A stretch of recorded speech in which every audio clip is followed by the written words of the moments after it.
Desculpa falar isso assim, é que eu acabei de sair da aula e ele acabou de ai, desculpa, espera aí.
Boa noite, Felipe, colegas.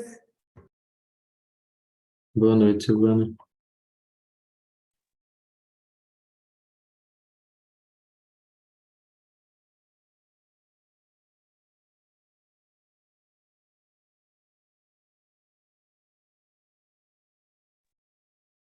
Felipe, eu já vi esse filme, bicho, mas faz um tempão já. Há bastante tempo.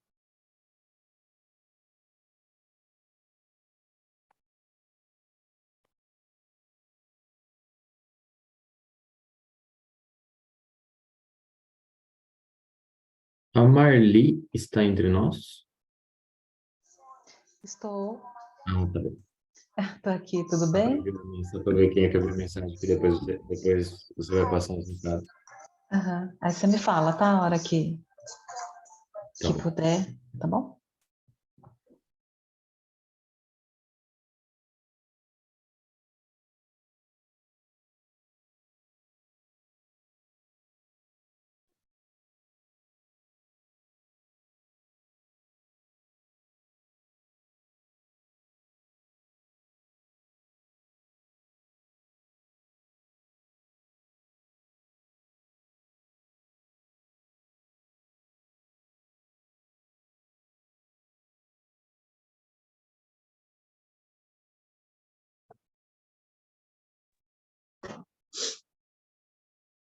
Olá, boa noite. Boa noite, Adelaide.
Vem lá, Renatão.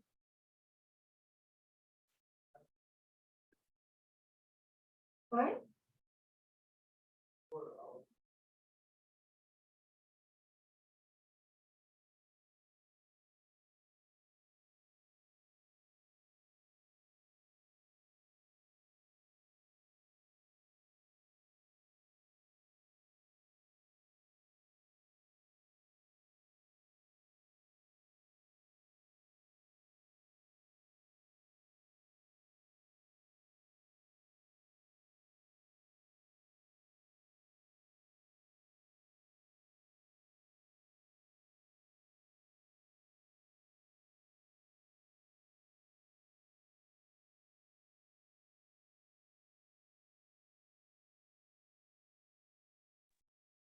Pessoal, enquanto espero só mais 2 minutinhos, o pessoal me mandou aqui que tem uma lista de presença. Acho que é para quem quer alguma coisa de certificado, alguma coisa assim. Eu vou mandar aqui no chat e aí vocês preenchem. Aproveitem enquanto está esperando esses 2 minutos. Agora 1 minuto e meio. Aí eu começo umas 8h10. Exas.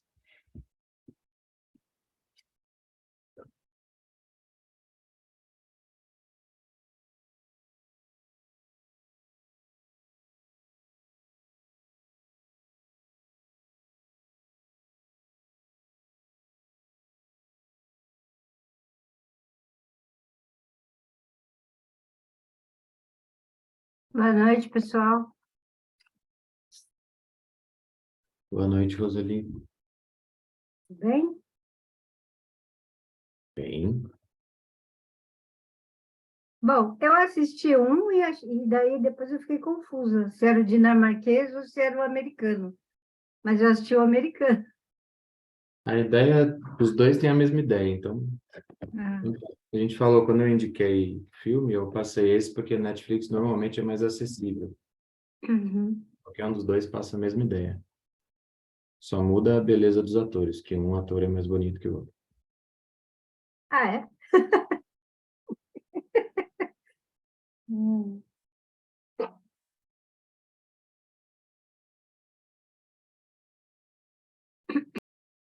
Bom, 8h10. Boa noite. Estou supondo que vocês estão me ouvindo bem. E obrigado às pessoas que ligaram a câmera. Sexta-noite eu entendo. Cíntia perguntou qual que eu acho mais bonito. Eu acho que o cara do filme O Culpado é muito bonito. Mas assim, beleza é uma coisa de opinião mesmo. Então, vamos lá. Marli, você quer dar os recados agora?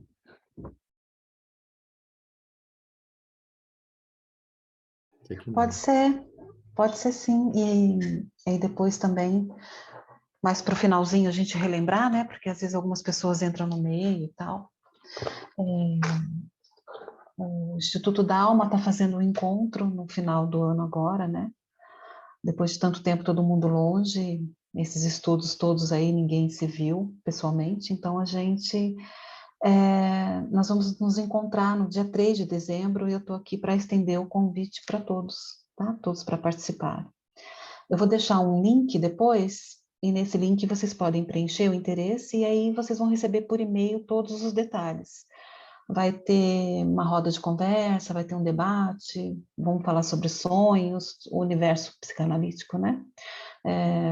Vai ser num lugar, num espaço que tem música e tudo propício para a gente conversar e se reunir novamente. Então, a comunidade da Alma está fazendo esse convite para todos, né? Para a gente finalmente conseguir se encontrar pessoalmente e agregar mais conhecimento também, além da diversão. Tá?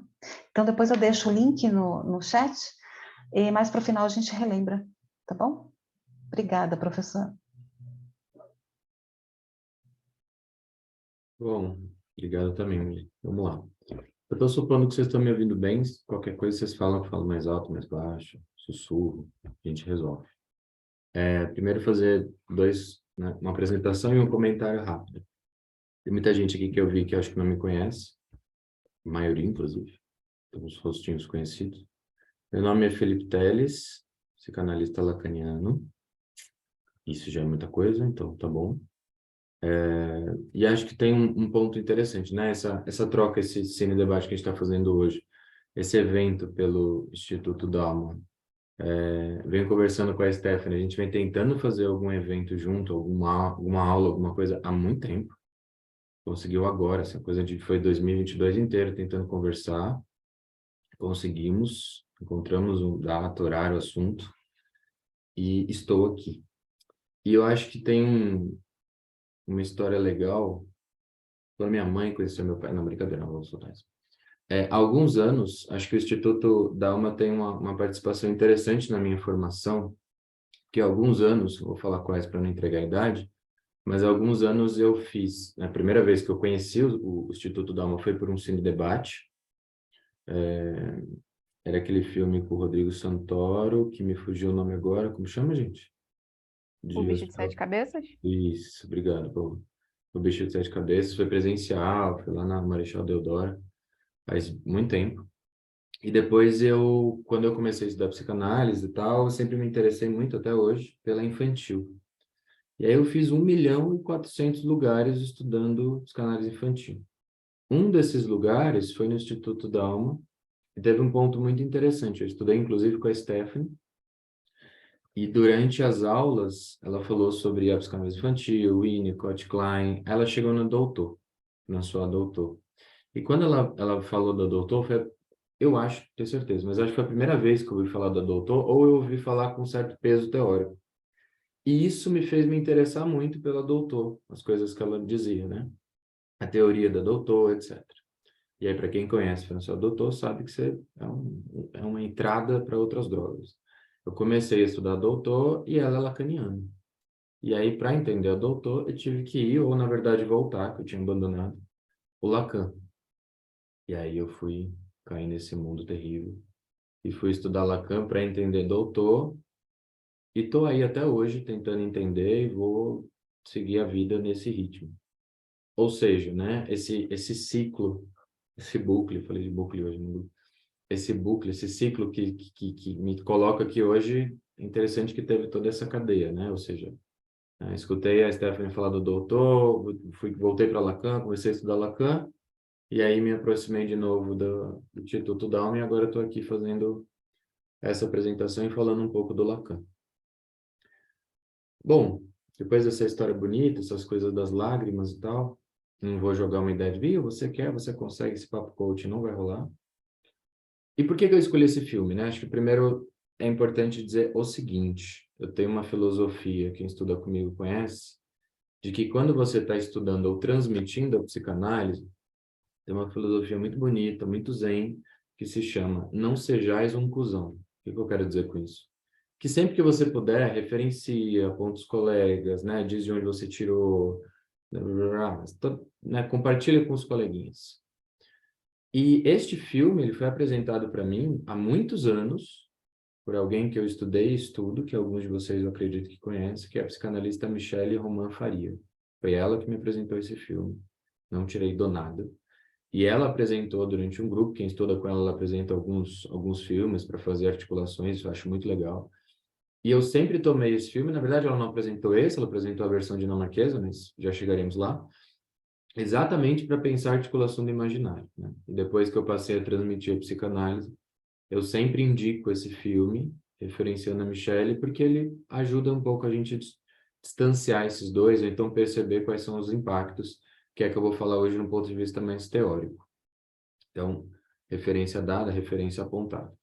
O filme que ela indica, que eu sempre indiquei, é um filme chamado Culpa, não O Culpado. Culpa é um filme um pouco mais antigo, é a versão dinamarquesa, que é a versão oficial, até onde eu sei, a primeira versão desse filme.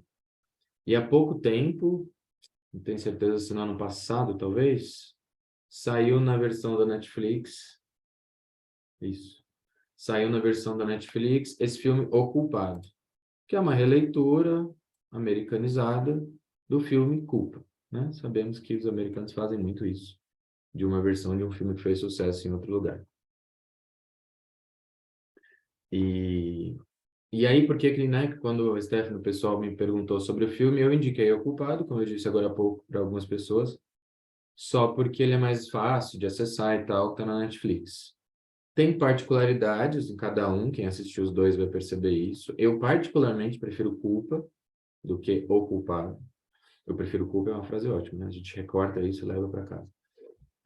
Do que O Culpado, por X questões, por uma questão de filme e tal. Mas a ideia, né, a síntese do filme é a mesma, então essa é a ideia que a gente quer passar aqui, ok? Bom, eu vou compartilhar a tela agora, então eu vou ficar olhando para o lado às vezes, mas é porque tem duas telas e eu continuo vendo vocês, tá bom? Vamos lá. Vou pedir aquele joinha do grupo de família, que alguns já conhecem, para dizer que vocês estão vendo a tela. Obrigado. Agora vocês estão aqui e a tela está aqui. Bom, a ideia desse filme, eu acredito, né, que spoilers não conta como spoilers, se supostamente vocês já viram o filme, não, né? Então, para quem não viu, aí fica aqui meu sinto muito. Mas a ideia do filme e a graça desse filme, enquanto filme mesmo, não enquanto teoria, é que ele consegue prender a nossa atenção com um cenário, que é alguém atendendo o telefone. Então você fica preso num discurso, isso é muito importante, por isso que ele é legal de trabalhar junto com a clínica. Então, nesse filme, você tem um operador de telefone, eu até coloquei a fotinha aqui da versão dinamarquesa, né, só um efeito comparativo. E aí você tem um operador da polícia e tudo mais, que ele atende algumas ligações E durante essas ligações que ele atende, você vai percebendo que ali não é oficialmente o trabalho dele, que ali, inclusive, é o último dia, supostamente, que ele está ali, vai aparecendo nas entrelinhas, né, que ele tem um julgamento no dia seguinte, você não sabe muito sobre o que é. O interessante, então, é que esse filme sempre vai deixando lacunas para você. Você sempre fica meio na espreita ali, do tipo, será que está acontecendo, né? Você sempre fica esperando saber o que está acontecendo. E isso eu acho interessante articular já com a clínica, porque isso mostra um certo saber que você não tem. Isso presentifica um saber. Né? Ele está ali no telefone, não, amanhã você vai... Ele vira para o colega dele, né? Fala, amanhã você é minha testemunha e tal. Testemunha do quê? Então, esse filme aparece muitas perguntas. Isso é importante. Enquanto isso, você só escuta. Escuta, escuta. E aí ele continua atendendo várias ligações de pessoas em determinadas dificuldades, até que ele atende o telefone de uma mulher supostamente sequestrada. E aí, quando ele escuta essa mulher, ele, né, entende que ela está sequestrada na hora e começa a fazer uma articulação que inclusive extrapola do trabalho dele ali, né, oficialmente, do trabalho que é dele, extrapola, ele começa a mover outros espaços, ele começa a mover outros espaços da polícia e afins para ajudar essa mulher com muita ênfase. E essa é a ideia, né, do filme. E aí, como eu disse, né, não consta como spoiler, em determinado momento do filme, para mim muito bem feito, ele descobre que, na verdade, essa mulher tem alguma questão psiquiátrica, que ela foi internada já no hospital, o marido não a sequestrou. Na verdade, ela matou o filho, tentou matar, dependendo da versão que você pega, ela tentou matar um filho bebê, muito criança, e aí o marido tira ela de casa para deixar o filho sozinho, etc, etc. Mas quando ele escuta, a primeira impressão que ele tem, só com pedaços do que ele ouviu, é que o marido tinha matado o filho e sequestrou a mulher. Uma cena, né, criada, uma cena, como a gente vai ver, criada pelo imaginário. E ele fica lutando desesperadamente sobre essa questão, né? A mulher foi sequestrada e tal. Então tem esse giro, tem esse giro no final, esse impacto, né? A cena que ele descobre, depois ele tenta reverter. E essa é a ideia, né? Da gente falar com o imaginário simbólico. Quando a gente está na clínica, pelo menos da clínica que eu posso falar, que é a clínica lacaniana, a gente sempre escuta histórias, a gente escuta muita coisa. E aí o Lacan vai, durante um ano inteiro, de tão importante, ele faz isso o tempo todo, mas ele separa praticamente um ano inteiro, que é 55, 56, seminário 2, dos 27 que ele tem, só para falar o tempo todo sobre essa separação que tem do eu e do sujeito, que é de uma escuta imaginária e uma escuta simbólica. Vou tentar não entrar numa super teoria aqui, vou dar uma seguradinha. E você consegue perceber isso, né? As faltas de saber que ele tem ali no discurso, ele coloca algo dele. E é isso que acontece na clínica, né? A gente escuta as coisas do paciente e a gente tem que se colocar numa apreensão de não, eu não vou responder isso facilmente, eu não vou escutar isso. Ou como diz Lacan, muito bem dito, não se deve compreender rápido demais. Outra coisa que eu gosto bastante, que o Lacan vai falar neste seminário 2, são 2 pontos. Ele diz, e ele fala, né? Na época, inclusive 2022, isso também acontece. Que ele diz assim, há 2 grandes problemas na nossa clínica, né? No nosso campo, que é, falta de curiosidade dos analistas. Os analistas são um pouco curiosos, tanto quando você está ouvindo o paciente, quando você está estudando, né? Até porque ele defendia um estudo de, não é você aprender copia e cola, entendi, não é. É uma relação dialética, então, por isso grupos de estudo, troca, eu acho isso, eu acho isso, eu acho isso. Tem isso, né? Você precisa ficar curioso com o que você está estudando e ir escutando na clínica. E o segundo problema da clínica, ele fala, os analistas entendem rápido demais. E tem um ponto importante, né? Quando a gente está falando do RSI, os 3 registros lá do Lacan, real, simbólico e imaginário, quando você começa a estudar, você acha o real muito complicado. Mas não é o mais complicado. Não é o registro mais complicado. Ele nem é registro, mas a gente deixa para outro dia. O Lacan sempre vai dizer isso, né? Durante 27 anos, para mesmos seminários, em outros momentos, e ele vai para matemática, ele vai para topologia, ele vai para vários lugares, porque ele diz, a maior dificuldade de uma clínica é separar o imaginário do simbólico. Não é nem o real. Isso é o que mais atrapalha na clínica. né? Hoje, como supervisor, escutando muita gente, eu percebo isso também. E é isso que eu vou apresentar um pouquinho aqui para vocês. Só essa tela compartilhada não mostra chat, mas eu vou tentando abrir às vezes para a gente ir fazendo essa troca. Eu vou tentar fazer um negócio que eu nunca fiz, eu não sei se funciona. Eu vou acumular tudo, como boa neurose obsessiva, vamos acumular, e aí depois eu respondo tudo de uma vez, porque acho que funciona bem. Vamos ver se funciona. Eu vou começar com a sua, Bruno. Vou deixar aqui, a gente já responde. Então, vocês podem mandar no chat ou anotar as perguntas que no final a gente bate um papo, troca uma ideia, abre uma cerveja. Bom, então, para começar, eu preciso explicar um pouco minimamente o que é esse tal de imaginário, né? Fazer uma homenagem aqui só para contrariar essa tal liberdade, o que é esse tal imaginário. E aí eu fiz uma animaçãozinha bem rápida, eu fiz isso em 40 minutos agora, antes do encontro, para explicar um pouco para vocês esse sentido. Bom, vamos lá, vamos ver se funciona. Pense do seguinte ponto de vista, né? Existe um conceito no Lacan chamado estádio do espelho. Vou começar por ele pelo final. Isso constitui o sujeito. Como assim? Pensem como sentido. Pensem no sentido da vida. Teve uma vez que eu estava numa supervisão, aí a supervisora Nanda falou um negócio, eu virei e falei assim, você já parou para pensar qual o sentido da vida para a psicanálise?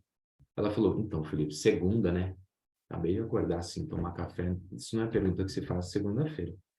E é interessante a gente pensar que o sentido, inclusive o sentido de vida mesmo, vem do outro.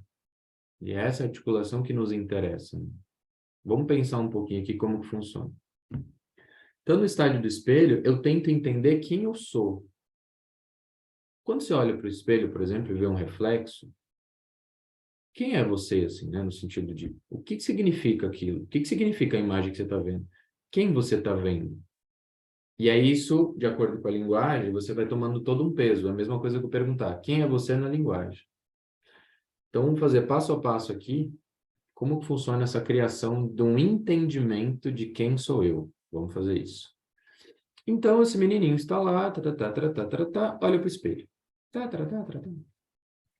E olha para o espelho. Quando ele olha para o espelho, vê um reflexo. Olha só. E vai lá e vê um reflexo, certo? E aí eu vou fazer um paralelo aqui. E é aqueles momentos, sabe quando você está com uma brisa muito louca, quando você está tomando um banho demorado, está ouvindo Raul Seixas, tá uma brisa muito louca, assim, eu tenho isso às vezes.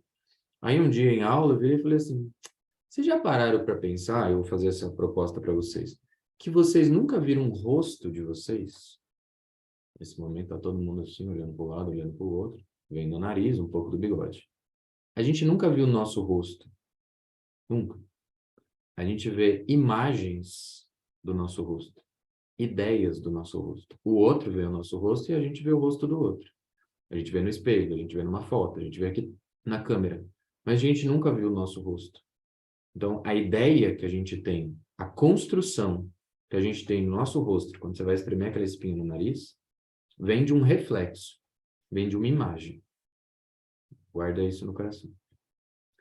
Então, ele foi lá, olhou para o espelho. Beleza. E aí, assim que olha para o espelho, ele fala, então esse sou eu. Eu quem? O que é o eu, né? Quem sou eu no rolê aqui da vida? Aí surge essa primeira pergunta. Quando surge essa pergunta, né, de quem sou eu, né? O que eu estou fazendo aqui, para que serve tudo isso, tal, eu preciso responder a isso. E eu não respondo isso sozinho, porque o que eu sou para alguém. Eu sou enquanto social, eu sou dentro de um social, eu sou dentro de uma sociedade, dentro de uma civilização, de uma cultura. Civilização essa que está com mal-estar e tal. Então, eu preciso responder essa pergunta. Então, quando surge essa dúvida, vai aparecer um outro. E aí, quando aparece esse outro, a quem eu remeto essa pergunta de quem eu sou, ele me responde. Ele, ela, ele, o que vocês quiserem, porque não é uma pessoa. É alguém que você coloca uma suposição de saber. Quando você faz uma pergunta para alguém, é porque você está colocando essa pessoa numa posição de saber. Suposição de saber. O grande outro. Que pode responder ou não pode responder. Então, não precisa ser necessariamente uma pessoa encarnada. Se você abre o Instagram, roda e está aparecendo assim, 10 formas de ganhar dinheiro, satisfazer um homem ou uma mulher na cama. Top 10. Você está buscando um saber em um determinado lugar. Está se relacionando. O que para a sociedade, o que para o todo é o certo, é o errado. É nesse sentido que a gente vai pensar o grande outro agora. Mas, didaticamente, vamos imaginar que chegou uma tiazinha aqui, uma mãe, uma avó, uma tia, um alguém, e vai explicar para mim quem eu sou. Ela vai dizer, presta atenção nessa palavra, voz, dito, e vai me dizer, me explicar. Olha a interação da ambiguidade que eu coloquei. O outro vai me explicar. E o outro vai dizer, esse é você. Mas não pode fazer que nem aquele tiozinho lá do Instagram, que faz assim, ó. Não vai explicar muita coisa, né? Ele precisa me colocar em palavras. E aí, quando coloca em palavras, vamos falar do mundo bonitinho aqui, porque é sexta-noite, né? Ele vai dizer assim, você é o amor da minha vida, o herdeiro da família, o próximo advogado, o próximo médico, você vai fazer a 20ª temporada de Grey's Anatomy, você é o estrupício da minha vida, quando for uma coisa ruim. Você vai nomear, vai me dar nomes, né? Então, vai me dar alguma coisa ali. Vai dizer de mim, você é o meu herói, você é o meu garoto, você vai não sei o quê. Então, o outro diz, usando a linguagem, algo que aponta para mim. E isso cola em mim. Da música. E aí, esse é o discurso do outro. Então, estamos aqui, discurso do outro. Felipe, uma vez eu li que o inconsciente é o discurso do outro. Fica a dica. Quando o outro me diz isso, eu recebo isso. E aí eu penso no que o outro disse. Pensar é uma palavra ruim, mas vamos lá. Eu articulo o que o outro disse. E aí eu penso, bom, a partir do que ele disse que eu sou, quando eu olho para isso, quando eu olho para mim, eu não vejo. Eu não sou o que o outro diz que eu sou. Ou não sou inteiramente. Quando isso acontece, a partir desse exato momento, acontece uma falta. Eu percebo que o outro diz o que falta em mim. Consequentemente, o que falta nele, para ele poder ter em mim. E aí, na clínica psicanalítica, a gente sempre vai articular onde tem falta, tem desejo. Se algo na neurose. Se algo falta, consequentemente, eu desejo aquilo. Alguém deseja aquilo. Só posso desejar o que falta. É a velha história, eu acho que esse exemplo, eu preciso sempre conferir, porque eu sempre falo acho. Eu acho que ele é do Coutinho, Marco Antônio Coutinho Jorge, que essa galera curte um nome longo, que ele vai dizer no livro dele, no livro 2, ele vai dizer assim, um exemplo que, pelo que eu entendi, ele escutou de um colega dele, aí vai embora. E o filho desse colega uma vez disse, a mãe pergunta, o que você quer comer? Aí a criança diz, eu quero uma maçã, se não tiver. Aí ele diz, esta criança entendeu perfeitamente o que é o desejo lacaniano. Porque o desejo só pode aparecer porque eu não tenho. Por que eu vou desejar uma coisa que eu já tenho? Não faz o menor sentido. Ok? Márcia Sensitiva, desculpa eu discordar de você. Então, ou seja, né? Sempre que eu tenho desejo, eu tenho falta articulados. Vamos de novo. Não tenho o que o outro disse, presentifico uma falta nomeada, consequentemente, esse é o desejo do outro. E o que eu quero ser? O desejo do outro. E aí eu faço uma articulação pensando o seguinte, bom, se o outro me quer desse jeito, eu preciso encontrar um jeito de eu ser isso. Então eu monto uma ideia, eu monto uma, e pensa, olha a palavra, eu monto uma ideia, uma imagem, um ideal para o outro. Consequentemente, quando eu tiver esse ideal, quando eu for tudo isso, eu vou ser tudo. Não vai mais ter falta. E aí eu crio uma imagem minha. Eu crio uma ideia minha. Somando tudo isso. Ok? É bem mais complicado que isso. Só estou simplificando aqui para a gente conversar sobre a ideia do imaginário. E aí eu crio uma ideia de mim. Não sei se vocês perceberam esse detalhezinho. O eu, que era uma pergunta, passa a não ser mais uma pergunta. Agora eu tenho um eu constituído. E aí eu crio essa imagem. A partir do outro. Ok? Como chama essa imagem? Eu ideal. Eu ideal. Tem o que eu realmente sou, supostamente, com o que o outro quer de mim. Somei esses dois, plim, saiu uma imagem perfeita. Presta atenção, é uma imagem. Ela é especular. Felipe, isso acontece em algum momento da vida ali, o que? Uns 7 anos, uns 8? Se for uns 6 para os 7, se a pessoa for de Capricórnio, como é que funciona isso aí? Não é cronológico. Não existe um momento, não, eu acabei de enfatizar bem isso, eu enfatizo isso o tempo todo. Não é uma fase que desenvolve. É um momento lógico. Fugiu a palavra, veio topologia na cabeça. É um momento lógico. Outra coisa muito importante para lembrar isso que não é desenvolvimento. Ah, então isso aconteceu ali em determinado momento, minha mamãe, meu papai, parará, parará, e eu fico fixo nesse lugar, certo? Sim e não. Esta posição, este movimento que vocês acabaram de ver, tudo isso, duvido de quem eu sou, o outro me diz, pego o que o outro disse, somo comigo e crio uma imagem perfeita para mim. Toda essa construção deste imaginário, desta minha imagem, é feita o tempo todo. Sempre. Como exemplifiquei agora há pouco. Pego o Instagram, vejo lá o que é mais interessante. Por que quando você tira uma foto no Instagram, e eu sei, vocês sabem também, vocês não postam uma foto normal, assim, né? Principalmente no final de novembro de 2022, né? Que é uma olheira que chega aqui na bochecha. Por quê? Porque a gente passa para o lado. Coloca um filtro. Por que eu coloco um filtro? Porque eu quero criar uma imagem melhor para poder me apresentar, para poder postar. E de onde veio essa imagem, né? De onde veio a ideia de que olheira ou sem olheira, o que é olheira não é uma coisa sexy? Pelo menos, normalmente não. Porque a sociedade que a gente vive hoje, né? O mundo que a gente vive hoje, né? As relações que existem hoje, colocam a olheira como uma coisa feia, como uma coisa negativa. Cabelo bagunçado, blá, blá, blá, blá, blá. Então, ou seja, já tem no social esses padrões, por isso que a gente vai lá e passa para o lado. Então, você cria uma imagem. Isso acontece o tempo todo. Minha namorada, meu namorado está insatisfeito. Deixa eu escutá-lo mais, ver o que ele quer, para poder entregar. Vou lá no Instagram, como eu falei agora há pouco. 10 formas de satisfazer uma mulher na cama, 10 formas de satisfazer um homem na cama. Homens são de Marte, mulher de não sei da onde, de Plutão.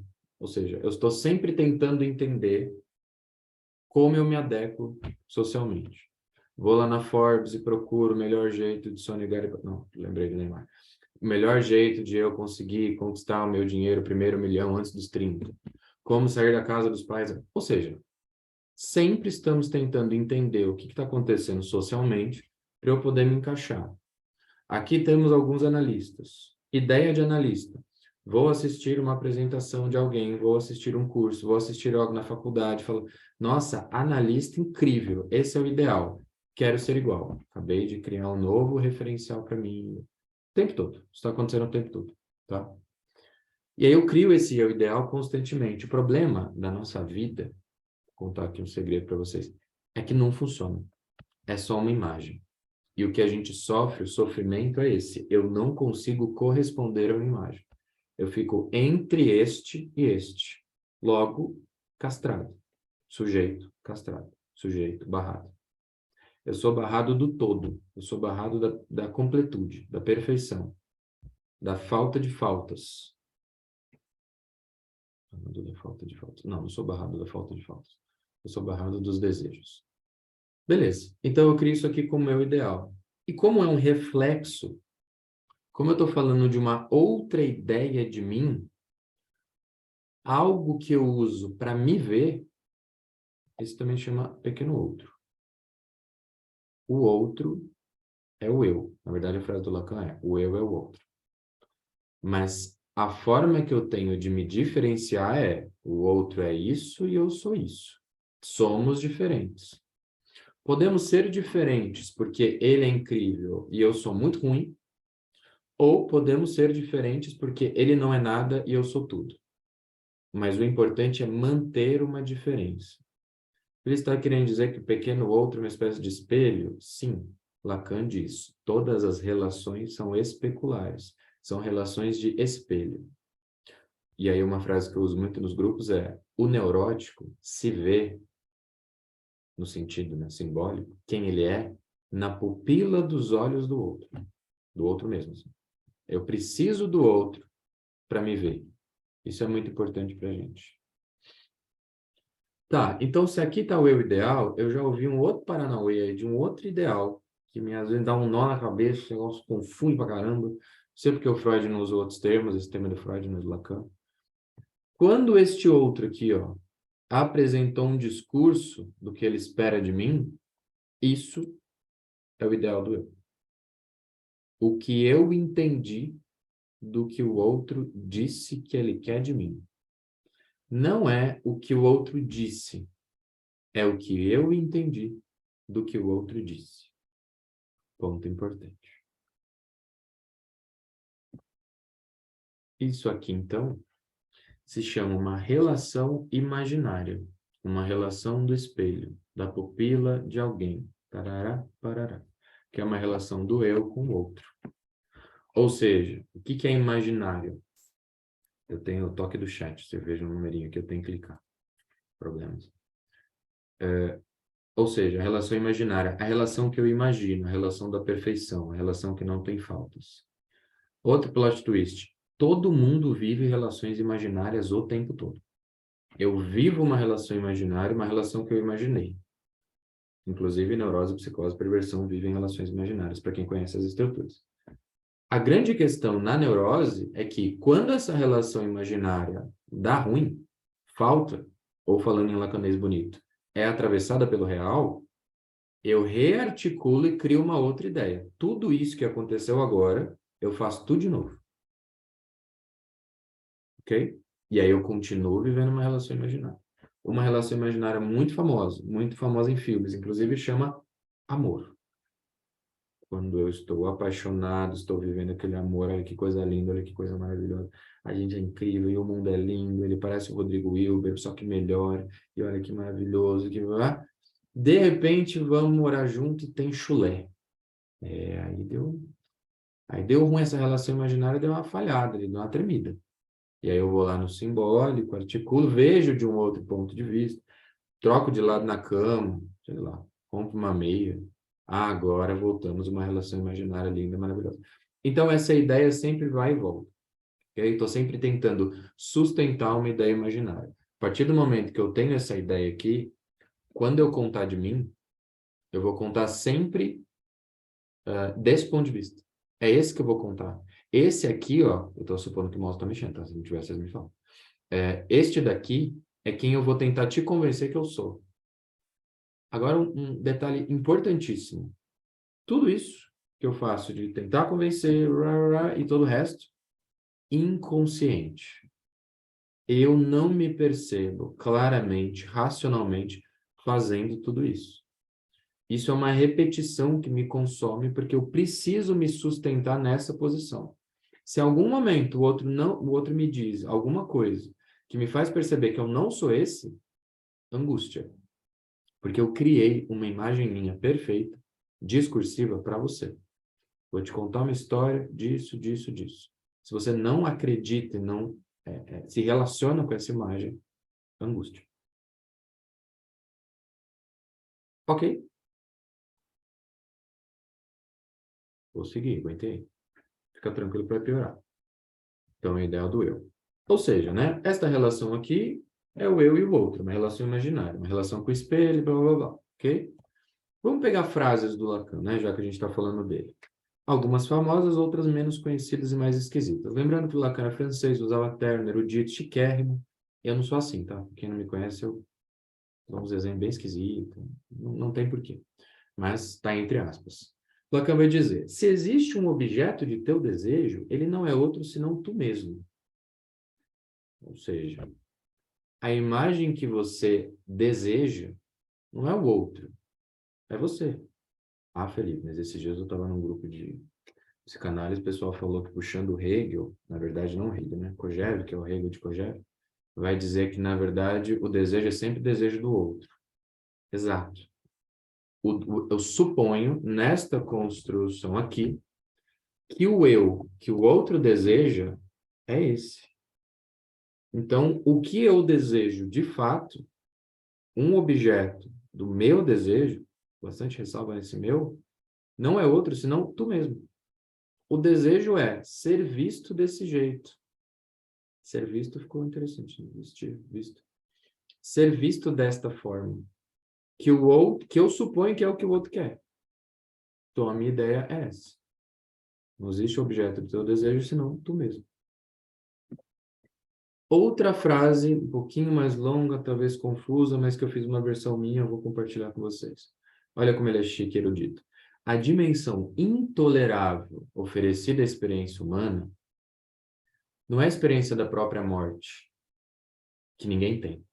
Ninguém tem essa experiência, ninguém tem uma percepção da própria morte. Tem uma morte em vida, ou seja, mas a morte de um outro. Felipe, então, aí no caso ele está dizendo, né, que a dimensão intolerável é quando o outro morre. Mas não é o outro, é um outro.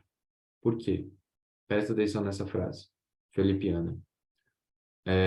O luto é sempre do eu. Deu um nozinho agora aqui, deu uma falhada, peraí que eu tô cansado, sexta-noite, pessoal, vamos voltar aqui, vamos de novo. O luto é sempre do eu. Por quê? Se eu estou sempre me vendo nos olhos da pupila de alguém, quando eu perco o outro, eu perco uma referência de mim. Porque eu sou em relação ao outro. Então, vocês escutam frases bonitas. Eu sei que esse exemplo é extremamente, parece insensível, mas ele é, na verdade, bem teórico, é só por isso.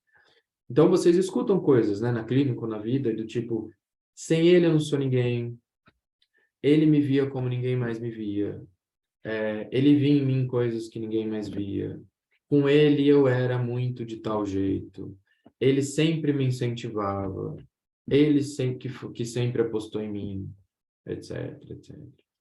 Eu perdi uma referência. Não precisa ser nem o luto da morte.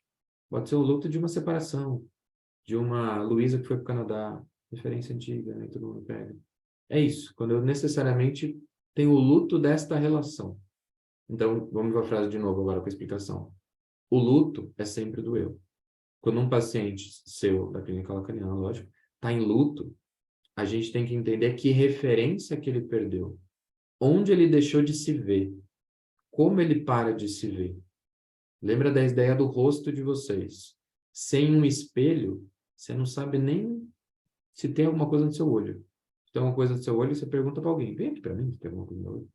Você precisa sempre de uma relação, de um reflexo, de uma ideia sua.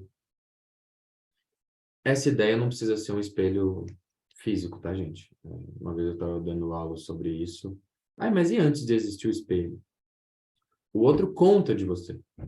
Você pode estar num lugar sem nenhum espelho, você vira para o outro e fala assim, e tal coisa, o outro vai dizer. Não sei se vocês tiveram experiência na escola, às vezes faz um papel, um livrinho assim, e fala assim, o que você acha de mim? Eu acho que o outro está me dizendo, o outro está dizendo de mim.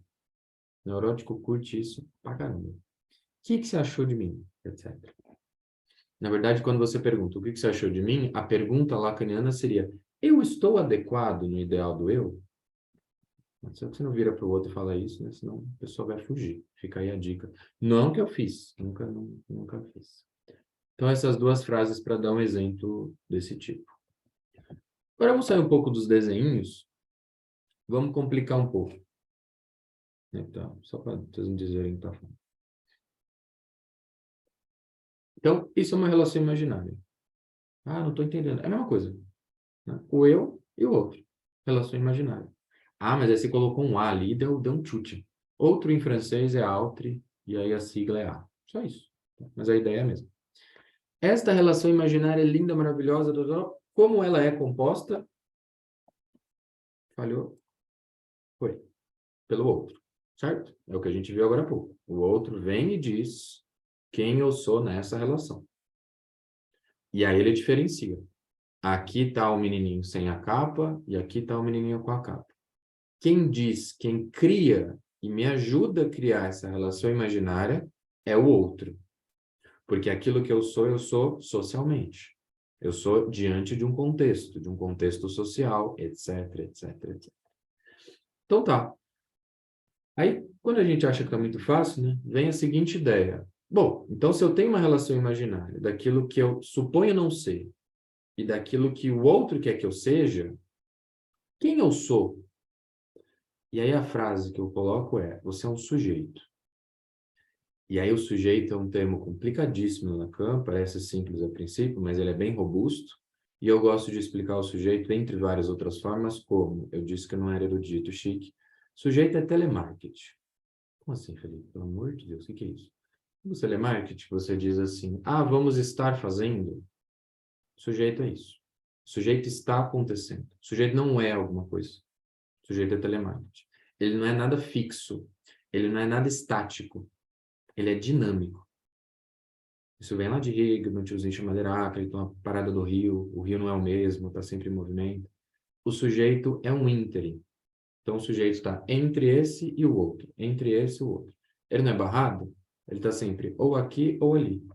Ou seja, não sou esse, também não sou esse. Estou entre os dois. A partir da relação imaginária, consigo acessar o sujeito. O sujeito está entre. E para a gente ouvir esse tal de sujeito, é mais complicado do que parece. Mas o mais importante da cena é, a gente não escuta o eu. O que aconteceu no filme? Uma relação imaginária. E a relação imaginária é uma relação de espelho.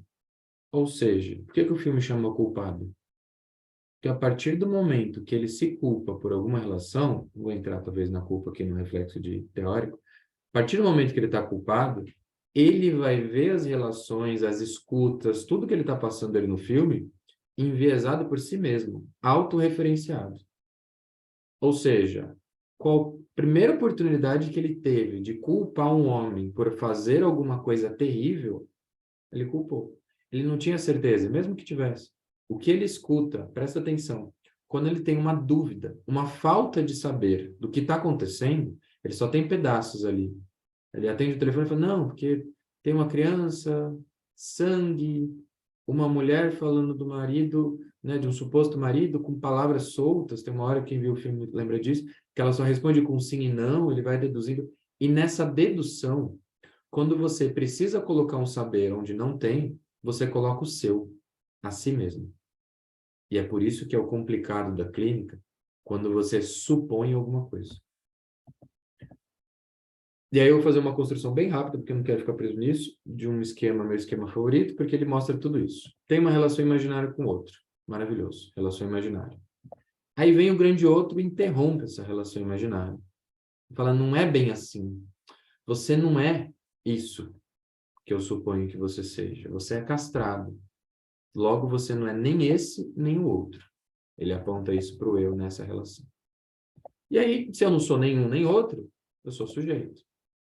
Eu estou na relação do sujeito. E aí, enquanto sujeito barrado, o que eu vou procurar ad eterno, pelo menos até uma boa análise, é voltar até essa relação aqui em cima. Isso se chama esquema L. Pode explicar isso em 4 horas, em 6 horas, eu fiz em 1 minuto. Por quê? Esta relação imaginária é onde a gente vive. Aí ela falha.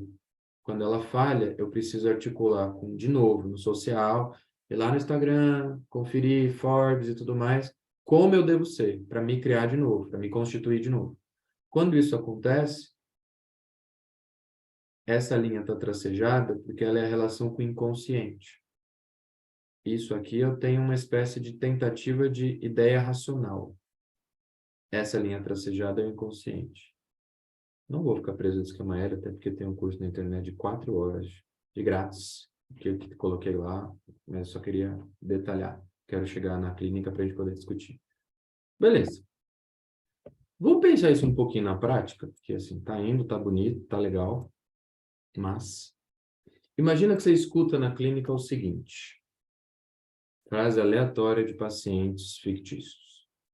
Eu não gosto que ele pegue, é um que ali, o meu editor está de férias, o pessoal já sabe, já tem uns 20 anos que ele está de férias, não volta nunca mais. Eu não gosto que ele pegue as roupas. Ele joga tudo na cama e larga lá. Quem não, né? No final, sobra para mim. Que sempre aguenta tudo. Peraí, que eu tenho... Vou trabalhar no toque aqui agora. Por aí. Que é um negócio que tá... Eu não gosto. E... Ele tem...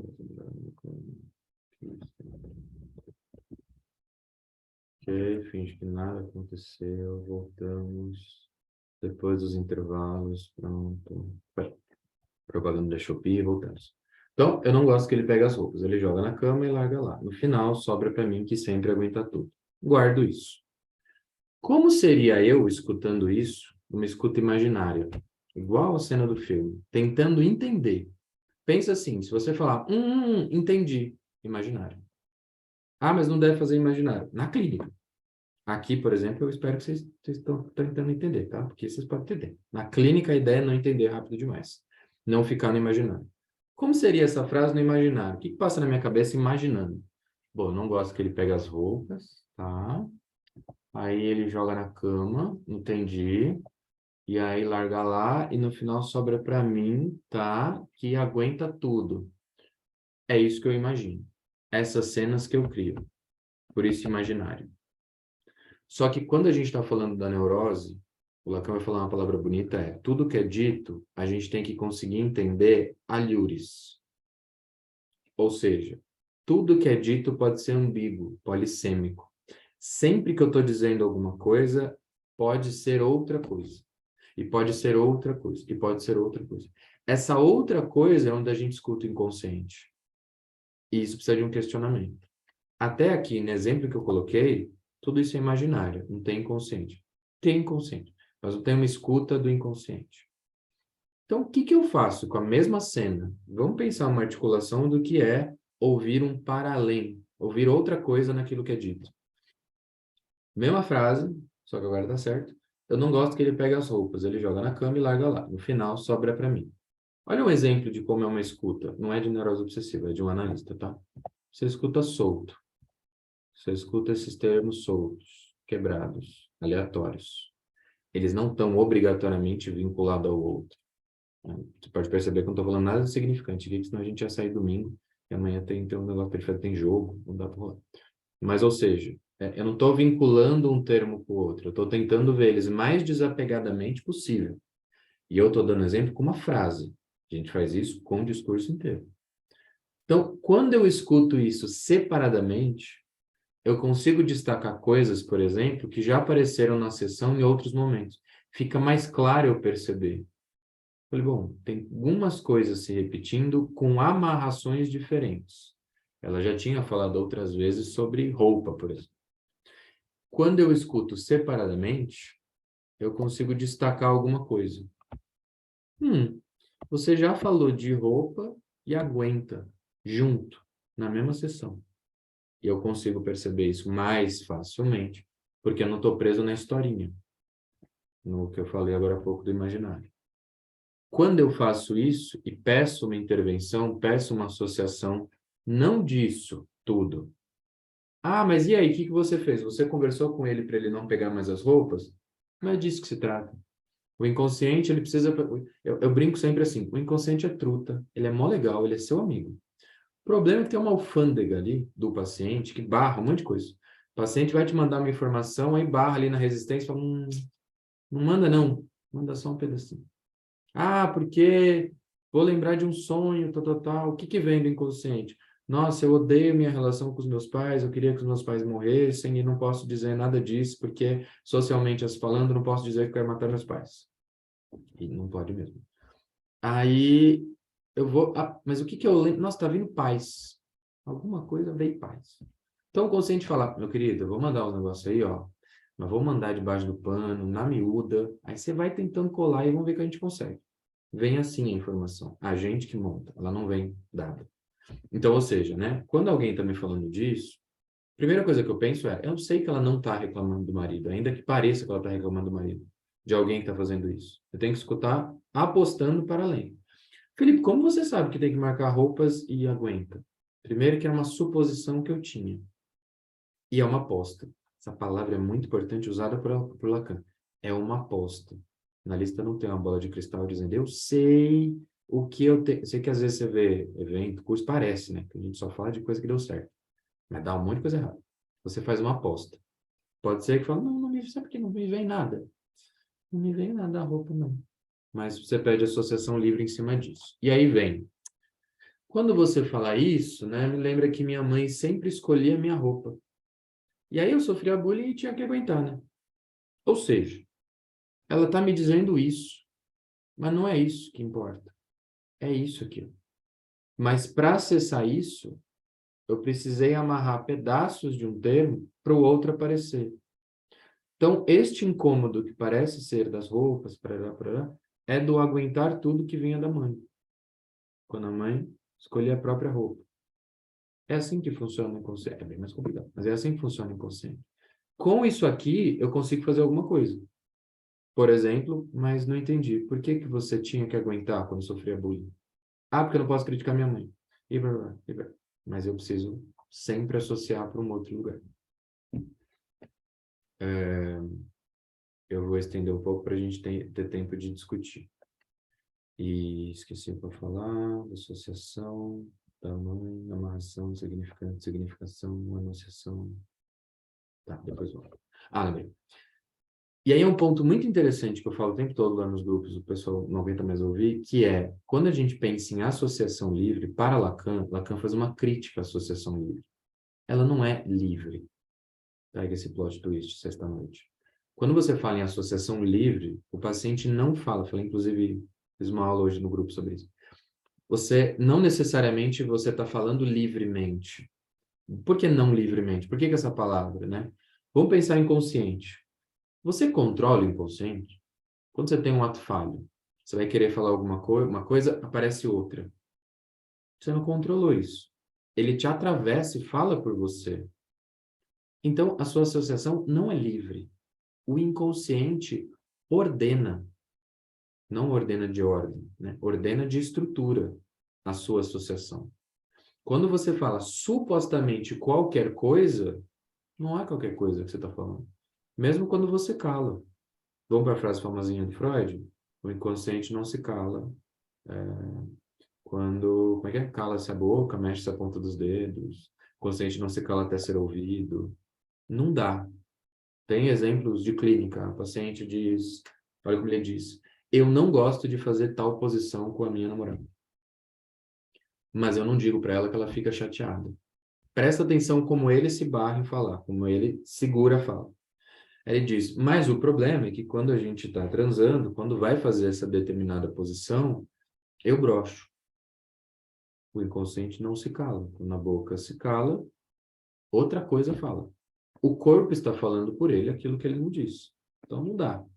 O outro exemplo que eu sempre falo do tipo, desse exemplo em todo lugar, é muito antigo, esse exemplo e funciona. O paciente vira e fala assim, tá falando, de repente ela para de falar e fala, não, eu não quero falar sobre isso.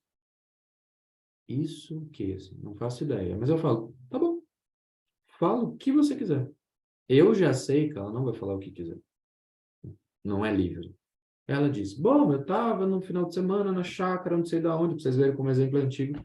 E aí a gente começou a ver com as minhas primas um box de DVDs de todas as princesas da Disney, e eu escolhi ver o filme das minhas princesas preferidas e tal, tal, tal. E eu, um grande conhecedor da Disney, viro para ela e falo, quais? Curiosidade. Ah, eu gosto muito da Bela, eu gosto muito da Tiana, e gosto muito da Jasmine. Aí eu falei, você me deu exemplo de 3 princesas que vivem só com o pai. Aí ela me disse, eu falei que eu não queria falar disso. Eu falei, disso que você não queria falar? Então tá bom. Percebe como você pede para falar no aleatório? Não é aleatório. Vai aparecer com outra roupagem. Né? Escondidinho. Sabe quando você precisa ir lá no mercado, pegar aquele docinho que é de graça ali? Aí você pega, mas é só um por pessoa. Aí você vai lá atrás, bota uma peruca, volta, pega outro docinho, vai lá atrás. É isso, vem com outra roupagem. Se repete, mas não do mesmo jeito. Então, eu consigo apontar esses dois.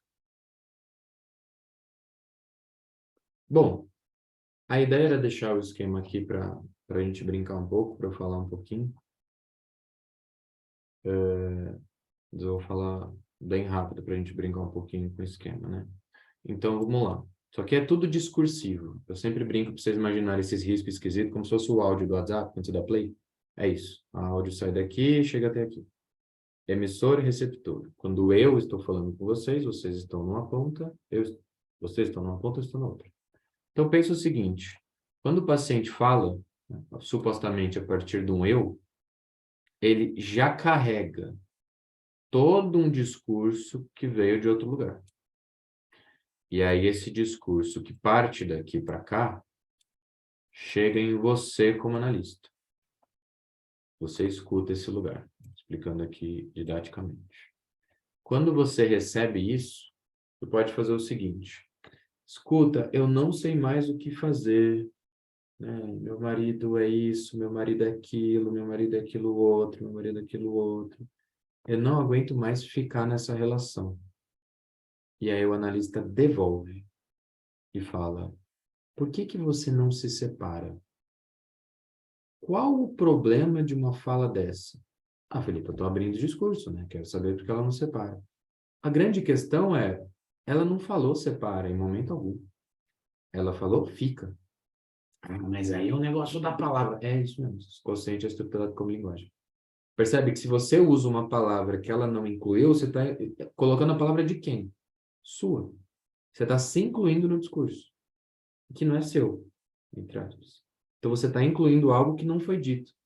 Esse exemplo que eu acabei de citar, por exemplo, da Michelle, ela diz alguma coisa assim. Eu não lembro se é exatamente esse. Ou seja, o que eu posso fazer nesse caso? Posso questionar? Claro. Por que que você fica? Porque ela disse que fica. Então eu posso trabalhar com o que ela me deu. As palavras que o paciente te traz, na verdade são significantes, mas isso que ele te traz, o analista recebe isso e faz malabarismo e devolve.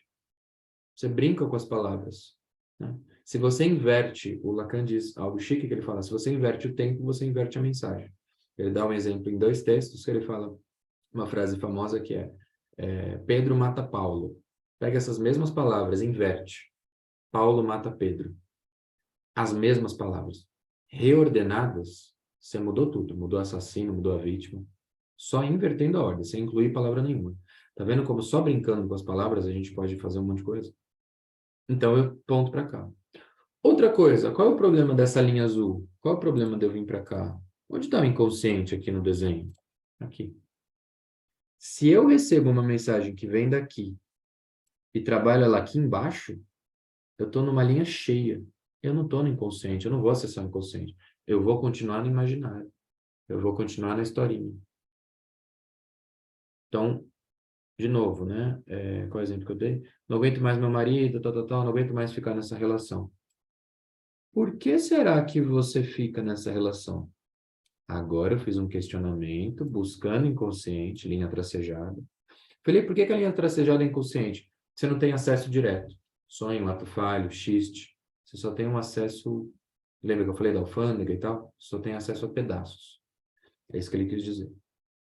Ou seja, isso é uma das formas que você percebe o que é um discurso imaginário e simbólico que trabalha na clínica. Se você quiser, você fica num discurso imaginário com o paciente anos, conversando, trocando ideia. Menino, você viu Gana? Loucura, ganhou. E a Arábia Saudita? Tá? E fica nisso. Relação. Essa relação imaginária se chama relação de mesa de bar com água. Até um suco com muito açúcar dá um negócio assim que muda o discurso, que é um açúcar bático. Isso aqui é água, nem a cerveja. Porque é um discurso que fica fixo, fixado, sofrimento, não movimenta, não vai para lugar nenhum. E olha que interessante, se supostamente você está nessa posição, que é a posição de grande outro, que é a única que consegue buscar esse carinha aqui, quando você está no discurso imaginário, você está onde? No espelho. Igualzinho. Uma relação de igual para igual.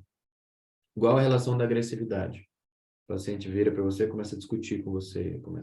Que é você isso, você aquilo outro, que não sei o quê, você é bolsonarista, você não sei, os piores xingamentos ele vai jogar para você. Falar um monte. E aí você responde desse lugar.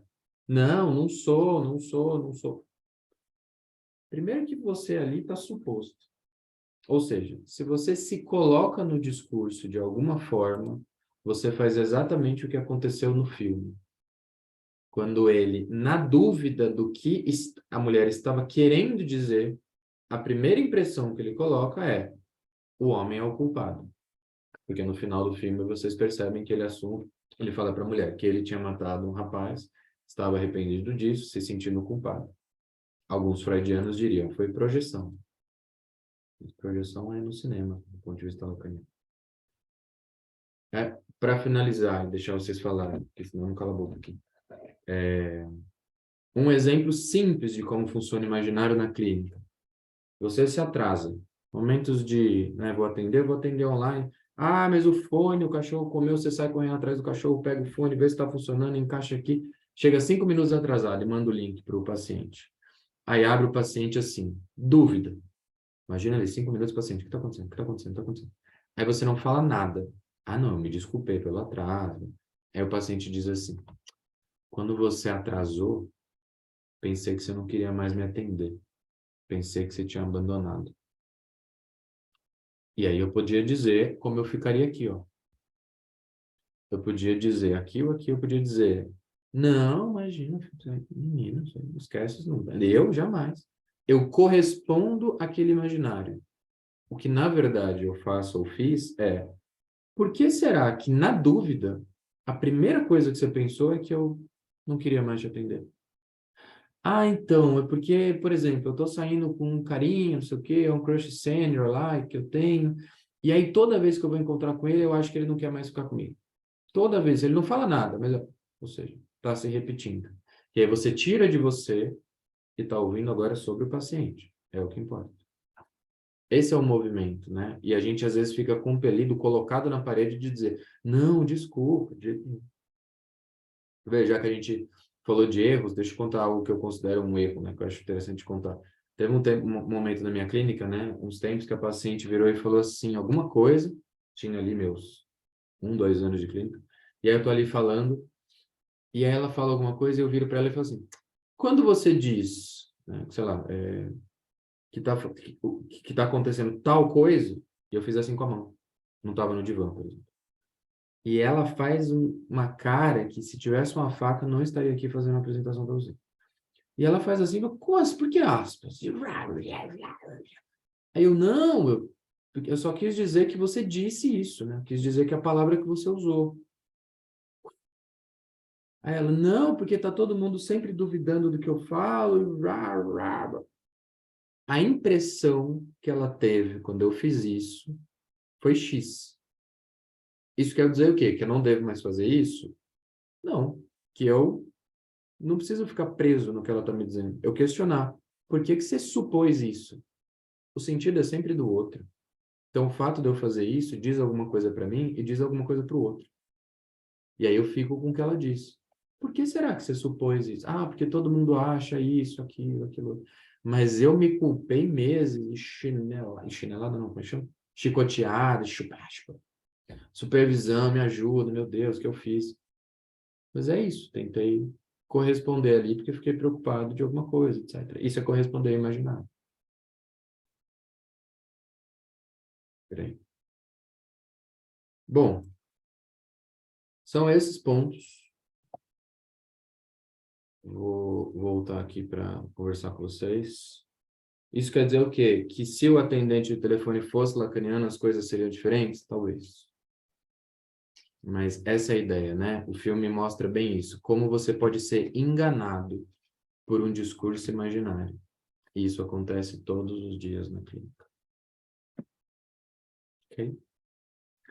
É isso. Pensei em falar um pouquinho. Sexta-noite. Deixa eu ver o que tem aqui no chat. Opa. Bruno. Como assim real não é registro? Pois é, menino. Babado forte. Que eu posso te dizer minimamente que se você coloca o verbo é junto com real, não é real. Porque o real não é nada. Se você colocar é no real, automaticamente. Pode ser registro também. Tá? Tem várias outras articulações para a gente fazer. Mas o real não pode ter corpo, ele não é alguma coisa, ele é sempre algo em relação a alguma coisa. Tem uma frase que eu fiz uma vez, deixa eu ver se eu lembro, porque eu sempre esqueço essa frase. Que é assim, ela parece complicada, mas depois flui bem.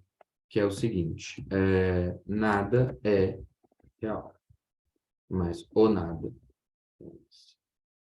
Vou escrever aqui no chat para vocês. Mas o nada, assim. Ah, Felipe, não entendi nada. Fiz uma apresentação que eu entendi, tal, tal, tal. É porque eu estou respondendo uma pergunta não necessariamente dentro do contexto. Mas o que é essa frase, né? Nada é real, ou real em si. Só que se eu digo o, eu estou apontando para alguma coisa. E aí eu já estou simbolizando aquilo. Aí aquilo é simbólico. Mas foi só um comentário não introdutório. Ju Minana disse, sou barrado da completude. Não entendi que você pôs essa frase aqui. Era uma pergunta? Ou era uma elucubração? Foi Ou algo você... que você disse mesmo. Ah, Eu tá. só Só... coloquei porque eu gostei. Ah, tá. Bruno, lembramos que Narciso se estrepou no espelho d'água. Exatamente. Foi um reflexo, mas não precisa ter um reflexo. Quando você está na mesa de bar e você escuta dois heterotópicos conversando na mesa do lado, falando, não, porque eu comprei o carro tal e ele faz isso, ele tem não sei quantos cavalos, tem algumas éguas, uns cabritos, sei lá, não tem nada de carro. E você pensa, pô, carro é um negócio. Ninguém te mostrou um carro, né? Isso foi criado a partir de um discurso, vem do discurso. Stephanie, sujeito é gerúndio, isso. Associação livre só na psicose, exatamente. Porque na psicose ela não é organizada, é estruturada, ela é realmente livre. Ela não tem ligação uma coisa com a outra. O exemplo que eu fiz aqui da roupa, né? Da roupa não teria ligação numa psicose, é bem diferente. Gostaria de ouvir mais sobre real, simbólico e imaginário. Podemos falar se tivermos tempo, mas assim, real, simbólico e imaginário está em todos os seminários do Lacan. Então é uma obra gigante. Mas o mais legal do real, simbólico e imaginário é os três compõem o que Lacan vai chamar de realidade. Né? É um pouco mais complicado que isso, mas não existe uma realidade concreta. Isso é isso. Por isso que o paciente vai te dizer alguma coisa, você diz, não entendi o que ele está dizendo. O paciente diz assim para mim, o problema é que eu não posso brigar com a minha mãe. Você diz, não, realmente, né? Você pode brigar com a mãe. Mas, na verdade, na clínica você fala, por que não? Então, as perguntas esquisitas. O paciente, às vezes, ele fala, que raio de pergunta é essa? Porque aí você aponta para uma outra realidade. A realidade na neurose é de quem? Do neurótico. Ela é uma realidade única. Todos os neuróticos têm uma realidade única. Ah, Felipe, mas aí a gente esbarra na ideia de psicose, né? Que cada um tem uma realidade. A grande questão da neurose é que todos nós compartilhamos alguma base de realidade. Mas a gente interpreta ela, cada um à sua maneira. O Lacan vai fazer um trabalho interessante disso, falando de uma outra forma, usando o estruturalismo, que é no seminário 0, mito individual do neurótico. Capinha azul, bonitinho, pocket, dá para levar na praia. Agora em dezembro você pega uma água de coco, bota na sunga, sucesso. Não tem porquê. E ele vai falar, né? Por que eu gosto do mito individual do neurótico? Qual é a ideia de um mito? Um mito vale para todo mundo. Se contar o mito do Édipo, todo mundo conhece. Essa é a ideia do mito. Quando ele chama de mito individual, é porque é um neurótico. Cria, constitui um mito, porque não envolve realidade, dele mesmo. E depois vive esse mito. Sofre por esse mito. Parará. Felipe, Oi. uma coisa que eu meio que associei também assistindo o filme é que eu já fui pensando nesse real do Lacan, né? Aí no final tem uma... Dá para ver, talvez essa Emily, acho que é Emily o nome da moça do telefone, talvez seja uma psicose, não sei dizer, né? Mas ela vinha do hospital psiquiátrico, era ex-paciente do hospital, e ela não conseguia discernir o que era o real, né? Assim, fica meio claro quando ela fala, ela não sabe o que ela fez com o filho dela.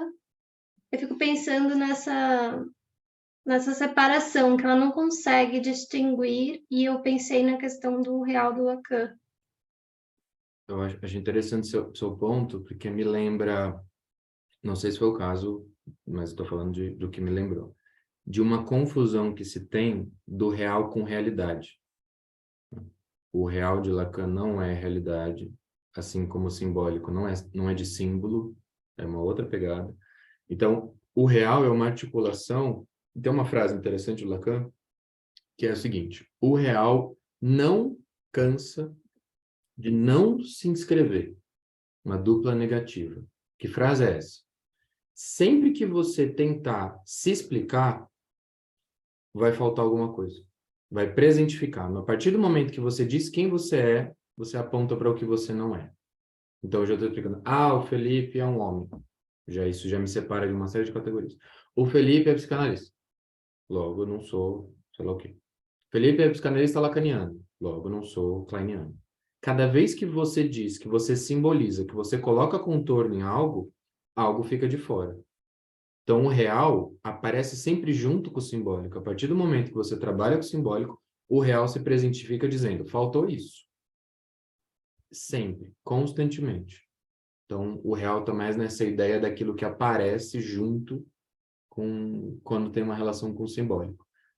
E um outro conceito que eu gosto do real, que é o impossível matemático lógico, que aí a gente vai precisar de um final de semana. Daniela. Na análise, o analista vai ficar na posição de pequeno outro e... Deve ser outro. É isso, Daniela? Ou grande outro? Pensando nesse esquema aéreo. Ou a ideia é ficar somente em grande outro. Acho que é somente. Me corrija aí se eu estou falando errado. Onde é possível acessar o inconsciente. Aí que está a graça da coisa. Não é nem pequeno outro, nem grande outro. A gente fica numa posição de grande outro quando você escuta. Cadê a Daniela? Está aqui embaixo. Você fica na posição de grande outro quando você escuta. O que é o grande outro? É esse que supostamente grifado em laranja com glitter em volta. Você sabe tudo. Que tudo? Tudo da teoria? Não, tudo que está acontecendo com o paciente. Ele supõe que você sabe tudo que está acontecendo, logo você pode ajudar. Enquanto essa suposição for mantida, continua se produzindo saber, não entregado. Uma coisa é eu te entregar um saber, outra coisa é eu te ajudar a produzir um saber. Esse é o grande outro. Então, o grande outro, como esse que recebe todas as perguntas, todos esses questionamentos, se você assume essa posição, é quando você diz assim, nossa, estou com dor de cabeça faz uma semana. E você diz, toma este remedinho, que esse remedinho é bom. Você dá uma resposta para tamponar, para resolver aquela questão. Não consigo ficar no casamento. Separa. Sempre que você entrega um saber, ele deixa de ser suposto. Isso é o grande outro. Ah, mas se eu não sou grande outro, eu não sou pequeno outro, que raio que eu sou? A palavra e a frase bonitinha é, a posição do analista é uma posição que faz semblante objeto A. Não entendi.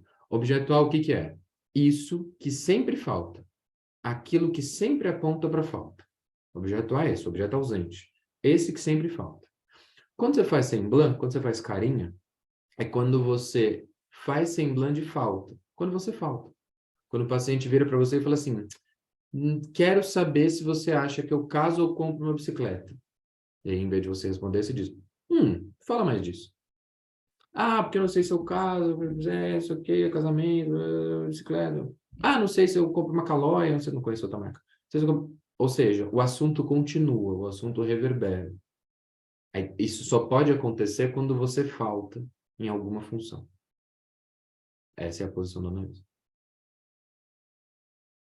Ok? Laura. Posso fazer uma pergunta? Pode. Acho que eu estava com a mão levantada, desculpa.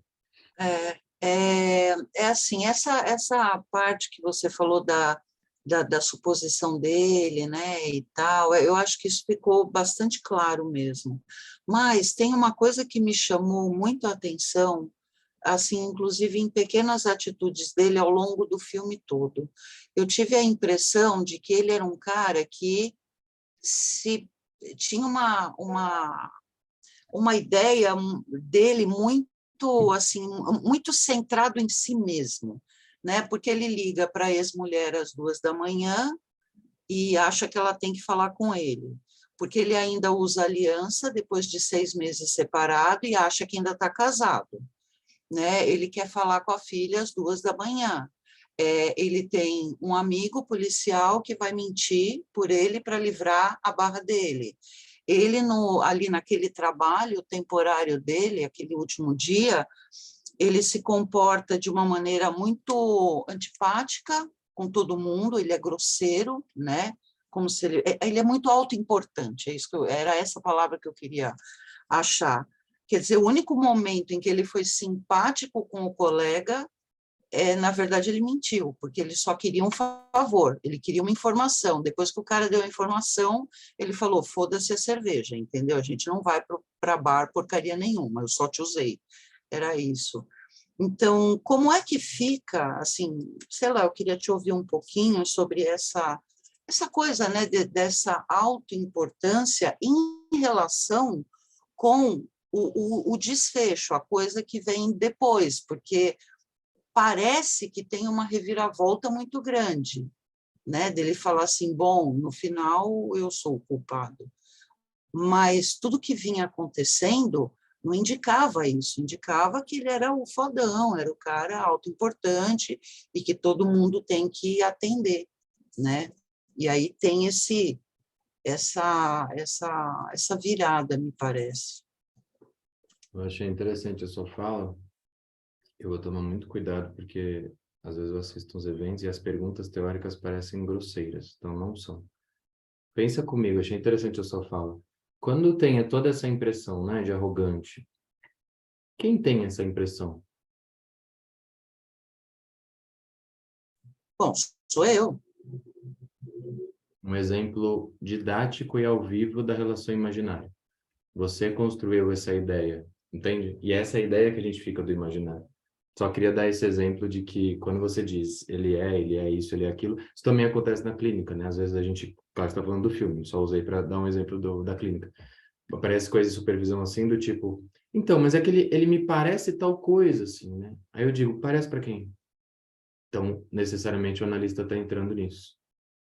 E aí, quando você fala dessa virada, né, que ele é muito arrogante, que etc, etc, não tem como pensar do ponto de vista famoso chamado narcisismo. Somos todos. Aquilo que a gente constrói é essa relação. Esse é ele, esse é o que ele está vendendo, essa é a ideia que ele precisa vender. É isso que ele defende, só que ele estava tentando vender ali uma ideia de que alguém que vai salvar essa mulher, alguém que vai tal. Não tinha a ver com a Emily, se não me falha, como disse, acho que a Jumina, acho que foi isso, né? Não tenho certeza, mas acho que é a Emily. Não tem a ver com a filha, não tem a ver com a esposa, não tem a ver com a criança, tem a ver com ele, só. Todas as nossas relações têm a ver conosco. Tem um exemplo que eu uso bem interessante, que normalmente ele estraga relacionamentos, mas sexta é complicado de dizer. Mas assim, lembra que é teoria. Por exemplo, sempre tem a brincadeira, comédia romântica, né? Quando você vira pro outro e fala assim, eu te amo. Imagina que você vira pro outro e fala, eu te amo. E o outro responde, pô, valeu, obrigado. Vamos indo, aí a gente se fala. Não, como assim? O eu te amo, né, socialmente, sempre pressupõe uma resposta. Eu já digo esperando uma resposta. Se supostamente eu estou querendo dizer do outro, por que eu me preocuparia com uma resposta? Por que eu estou dizendo que eu amo o outro só para ouvir? Faz esse experimento no relacionamento. Vira para o outro e diz, quando o outro fala te amo, fala, pô, valeu, vamos ver aí. Se você não tem esse retorno, porque na verdade, quando você diz eu te amo, na verdade você só está demandando amor. Inclusive dito. Então a relação sempre passa pelo eu. Ele sempre está ali dizendo de si, ele usa o outro, sim, porque ele está mais preocupado em ser visto como vou usar uma palavra minha, eu estou sendo cuzão com você da cerveja, porque eu estou fazendo algo muito mais importante aqui. Eu quero falar com a minha filha às 2h, porque eu estou fazendo algo muito mais importante aqui. Eu estou me apresentando para você dessa forma. Discursivamente, a gente está sempre se vendendo para o outro. Até o que acontece no final ele está diante da mulher que pode tirar, olha como é tudo suposição. Aparentemente está numa ponte, aparentemente vai pular, aparentemente vai se matar, e na hora da reconstrução que ele precisa se apresentar, ele para de se apresentar nessa posição que você mesmo exemplificou bem e se coloca na posição de culpado. Olha, eu matei, isso e aquilo. Primeira coisa que você pensa no filme é, por que ele contou isso para a mulher? Porque ele estava tentando levar ela para um outro lugar, ele estava tentando apontar. Mas, no fundo, quando a gente está falando com o outro, a gente está dizendo de si mesmo. Ele usou a Emily para falar de si, por exemplo. Se ele conseguir salvar essa mulher do cara que supostamente sequestrou ela, na verdade ele estava falando dele. O cara era culpado, ele era culpado, identificação, linha imaginária e linha da identificação. Ele até fala, né, Felipe, eu não posso perder você, né? Não posso matar você também, então é sobre ele. Né? Isso. Ele usa o também, é muito bom essa cena. Eu não tenho certeza se essa cena tem essa frase tem no outro, mas no Culpado tem. Laura, no filme chama atenção também as crises da asma, sufocado pela culpa? Talvez. Tudo que podemos ter são suposições, tanto dele como da Emily, se é psicose ou não é, porque só dá para ter diagnóstico na clínica. Mas como é filme, dá para a gente brincar à vontade. Mas sim, tem essa relação com a bombinha que, se você reparar os momentos que ele usa a bombinha, são sempre momentos de tensão, momentos que tocam em algum ponto. Aí ele faz uso disso. Bruno, qual seria a principal diferença entre as estruturas neurótica e perversa? Tá com tempo? Pensa assim, ó, vou dar uma analogia, já que a gente está com pouco tempo, mas vou dar uma analogia que eu uso muito nos grupos. Pensa que as 3 estruturas funcionam da seguinte forma. Você está num labirinto. Eu invento as coisas na hora, gente. Pensa que você está num labirinto. Aí você está na porta do labirinto, ok? Você tem que chegar lá no final. Lá no final tem o desejo. E aí você, como neurótico, você pega uma cordinha, referências Perseu ou Teseu? Esqueci, o sufixo é o mesmo. Minotauro. Amarrou ali, tem um poste na entrada gigante, que você amarra uma corda, e aí você, como neurótico, vai caminhando por todo o labirinto. Putz, cheguei num lugar que tem a parede. Eu uso a cordinha, volto para o começo e sigo um outro caminho. E sigo um outro caminho. Sempre buscando o desejo lá no fundo. Neurose. Na psicose, não tem esse poste, não tem esse pilar. Eu só vou andando, procurando o desejo, procurando a relação lá no final. Chega uma hora que eu estou perdido no meio, tal. Perversão. Pega uma marreta e vai em linha reta. Quebrando as paredes, quebrando em linha reta. Esse poste chama Nome do Pai. Uma referência a qual o neurótico pode voltar, por exemplo, que na psicose não tem. Na perversão, o objeto do desejo do outro não é uma dúvida. Eu não fico o DR de relacionamento dizendo o que o outro tem que eu não tenho, o que você quer de mim. Eu tenho uma certeza. Eu fixo um objeto e esse objeto é um objeto que me dá prazer. O neurótico fica deslocando isso toda hora. Sim, resumidamente é por aí. O som ficou muito ruim. Da minha fala? Falhou? Não. Paula, nem tenho coragem de responder isso. O Sobre quê? Eu Te Amo. Ah, tá. E valeu. Toma aí, né? Sexta-feira não dá para dar esse tipo de resposta. Sexta-noite, chega aquele buquê e fala, eu te amo. Pô, menino, vamos que o Brasil joga segunda, a gente tem que correr. Vamos indo? Como assim?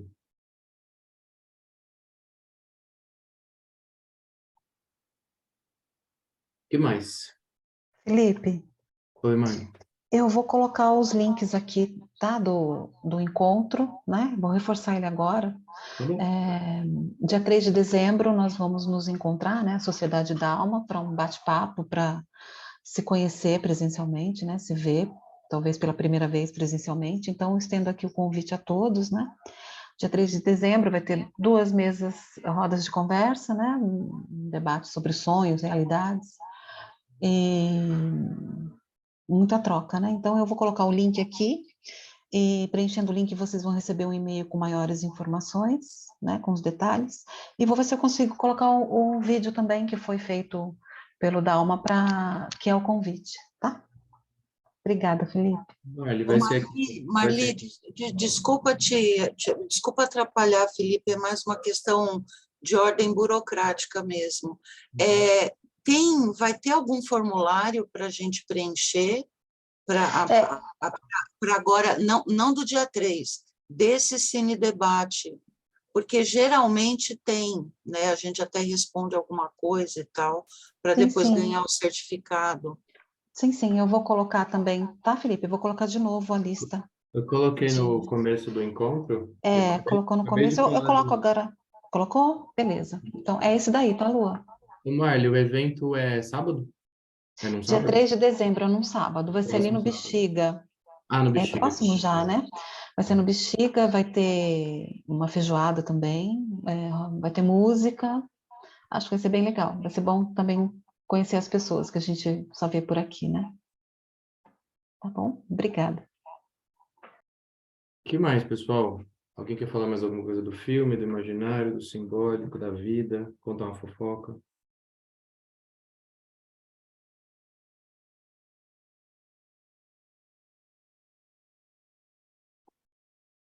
Não?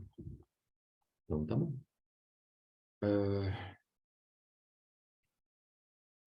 Então tá bom. Obrigado pelas palavras, pessoal. Obrigado. Eu tô lá no Instagram, no WhatsApp da vida. Quem quiser fofocar, contar alguma coisa, perguntar, a gente vai trocando por lá. Obrigado para todo mundo que ficou até aqui numa sexta-noite. Bom final de semana. Obrigadão. Obrigada, Felipe. Boa noite. Obrigada. Boa noite, obrigada.